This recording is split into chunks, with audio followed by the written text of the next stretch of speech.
அளவற்ற உந்தன் தியாகத்தை நினைத்து அடைக்கலம் தேடி வந்தோ.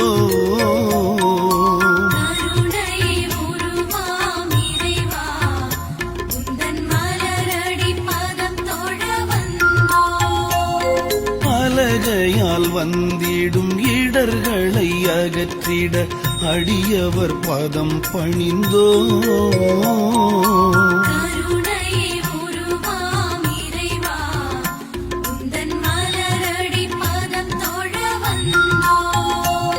கொடியவர் தந்திடும் துன்பங்கள் தொலைந்திட இறைமகன் உமை பணிந்தோ.